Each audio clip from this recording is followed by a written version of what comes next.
Plant of immortality എന്നും സ്വർഗത്തിലെ ചെടിയെന്നുമൊക്കെ അറിയപ്പെടുന്ന സസ്യമാണ് കറ്റാർ വാഴ. ആസ്ഫോഡിലേഷ്യ സസ്യകുടുംബത്തിൽപ്പെടുന്ന ഈ സസ്യത്തിന്റെ ശാസ്ത്രീയ നാമം അലോവേര എന്നാണ്. വളരെയധികം ഔഷധ ഗുണങ്ങൾ ഉള്ളതുകൊണ്ട് തന്നെ ആയുർവേദത്തിലും ഹോമിയോപ്പതിയിലും ഈ സസ്യം ഉപയോഗിക്കുന്നു. 98.5% ജലാംശം നിറഞ്ഞ് വീർത്ത ഇലകൾ, ഇലകളുടെ അരികുകളിൽ ഒരേ ദിശയിലേക്ക് അടുക്കിയ പോലുള്ള മുള്ളുകൾ. തോട്ടങ്ങളിലെ ഇടവിളയായി കൃഷി ചെയ്യാൻ കഴിയുന്ന സസ്യമാണിത്. കാര്യമായ രോഗങ്ങൾ ബാധിക്കുന്നുമില്ല. ഒരു ചെടിയിൽ നിന്നും തുടർച്ചയായി 5 വർഷം വരെ വിളവ് ലഭിക്കുന്നു. കറ്റാർ വാഴയുടെ പോളയാണ് ഔഷധഭാഗം. കറ്റാർ വാഴയുടെ ഇലകളിൽ അടങ്ങിയിരിക്കുന്ന ജെല്ലാണ് മ്യൂക്കോപോളിസാക്കറൈഡ്.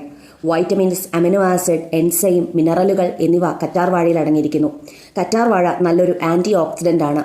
ആരോഗ്യ പാനീയങ്ങളായും ചർമ്മ സൗന്ദര്യ ഉൽപ്പന്നങ്ങളായുമൊക്കെ ഇത് വിപണിയിൽ ലഭ്യമാണ്. ഹൈ കൊളസ്ട്രോൾ, സോറിയാസിസ്, മുഖക്കുരു, കുഴിനഖം, ബാക്ടീരിയ, പൂപ്പൽ ഇൻഫെക്ഷനൊക്കെ ചെറുക്കാൻ ഈ സസ്യം സഹായിക്കുന്നു. കറ്റാർ വാഴ എല്ലാ ദിവസവും കഴിക്കുന്നത് നല്ലതല്ല. കറ്റാർ വാഴയുടെ pH 4.4 ആണ്. ഇത് വെറും വയറ്റിൽ കഴിച്ചാൽ അസിഡിറ്റി പോലുള്ള രോഗങ്ങൾക്ക് കാരണമാകുന്നു. കറ്റാർ വാഴ സ്ഥിരം ഉപയോഗിക്കുന്നത് ചില വ്യക്തികളിൽ ഹെപ്പറ്റൈറ്റിസിന്റെയും വാസ്കുലൈറ്റിസിന്റെയും ലക്ഷണങ്ങൾ ഉണ്ടാക്കുന്നു.